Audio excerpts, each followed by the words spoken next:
Salut, c'est Jean-Marc. Aujourd'hui, on va parler de reprise après une grosse blessure qui a permis un arrêt, qui a obligé un arrêt de plusieurs mois, de 4 mois et demi exactement. C'est une question de Michel à laquelle je vais répondre aujourd'hui. Et juste avant, j'aimerais te rappeler que cette semaine-ci, c'est notre semaine d'offres éphémères en ce qui concerne tous nos programmes, toutes nos formations autour de la course à pied et du running, comme pour le trail.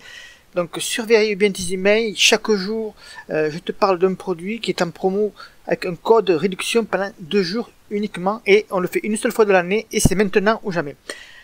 Donc allez, on va attaquer avec la question de Michel. Donc je te lis la question. Bonsoir Jean-Marc, je me rapproche de toi pour avoir quelques conseils dans le cadre de ma reprise après 4 mois et demi de pause forcée. Je m'explique. 4 jours après avoir fait le semi-marathon du Futuroscope, le 30 mai, je suis tombé de VTT après avoir fait un soleil du fait que mon guidon s'est desserré, donc parce que j'essaye de mélanger les trucs. Alors diagnostic, 3 côtes cassées et allusion de l'insertion tibiale du ligament croisé postérieur et clivage horizontal de la corne postérieure du ménisque interne. Bref, la loose. Oui, comme tu dis Michel, tu t'es pas loupé sur ce coup-là. L'opération n'a pas été nécessaire, donc ça ne tire finalement pas trop mal. Après la kiné qui a été faite, je n'ai pas voulu me précipiter, même si les seules séquelles sont une douleur à une hyperflexion.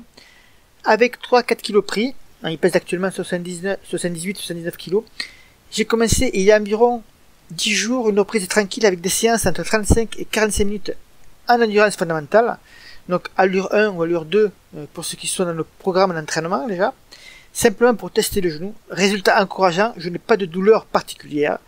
Que me conseilles-tu à partir de maintenant pour une reprise progressive, sans objectif réel, mais simplement pour revenir à un niveau de forme acceptable? Si tu as un plan sur plusieurs semaines, je suis preneur. Alors, commençons déjà par la reprise. Donc, il y a un arrêt assez long, 4 mois et demi. Donc, c'est vraiment un arrêt très très long. En plus, ça se vient après une très grosse blessure quand même, parce que je ne connais pas la gravité d'une blessure à allusion de l'insertion tibiale du ligament croisé postérieur, mais je pense que c'est assez important quand même, et notamment avec un clivage sur la corne du ménisque. Donc il va falloir y aller très prudemment. Tu as commencé par des reprises tranquilles avec 35-45 minutes d'endurance fondamentale. Dans un premier temps, je continuais dans ce laps de temps-là en augmentant légèrement la durée de tes sorties, pour monter à 50, 55, voire 1 heure de course.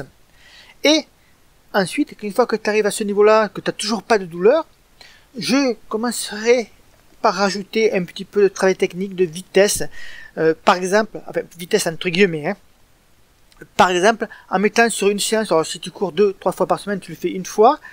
Si tu cours 3-4 fois, tu peux le faire 2 fois, en rajoutant des lignes droites dans ton entraînement, une dizaine de lignes droites. Par exemple, tu commences à 8 lignes droites, puis après tu en fais 10 lignes droites.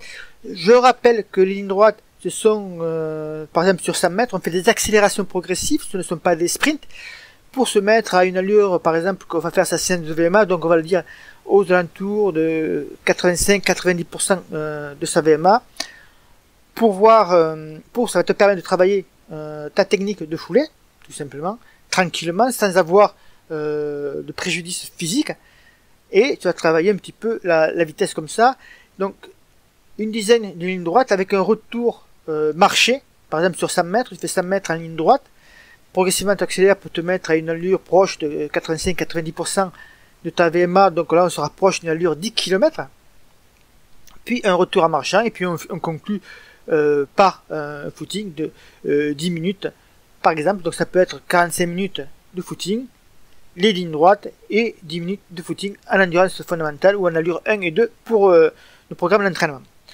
Donc ça, ce serait le premier laps de temps. Là tu refais donc un nouveau cycle sur 15 jours, tu vois comment ça se passe, et après, si tu en fais 2 fois par semaine de ces lignes droites, tu remplaces ces lignes droites par exemple un petit peu de fractionné mais très court, par exemple du 30-30 que tu dois connaître. Donc tu fais un petit retour en 30-30, par exemple 6 x 30-30 ou 7 x 30-30 sur une de tes séances, et tu vois comment ça passe. Et puis pareil, tu attends 15 jours, tu continues 15 jours comme ça, tu vois comment tu te ressens au niveau du genou, et après petit à petit on va pouvoir, si tu cours 3 fois par semaine, refaire une séance de travail court comme ça, une petite séance avec de l'allure un peu soutenue, mais de l'allure type allure semi, allure marathon, et une sortie en endurance par exemple.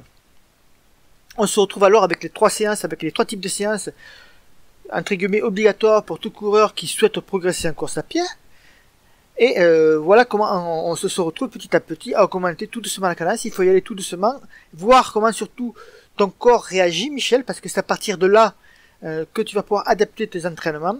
En faisant comme ça, si tu suis mes indications, tu vas voir que tu vas prendre confiance, puis tu vas voir que tes douleurs, ta chute sera plus qu'un mauvais souvenir, et tu pourras petit à petit reprendre tes entraînements progressivement.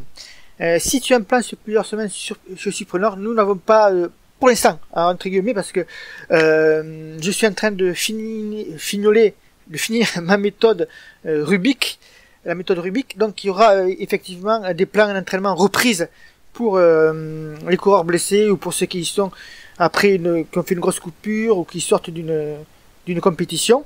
Mais ça sera pour dans quelques semaines.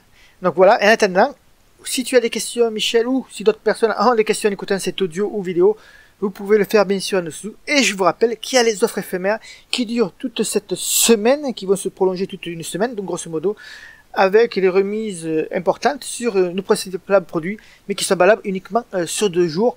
2 jours, je fais le focus sur un produit et après, on change de produit. Et la promotion se finit, on change de promotion comme ça pendant une semaine. Je suis en vacances et je veux vous faire profiter de ma joie. Allez, à très bientôt, bon run et à bientôt.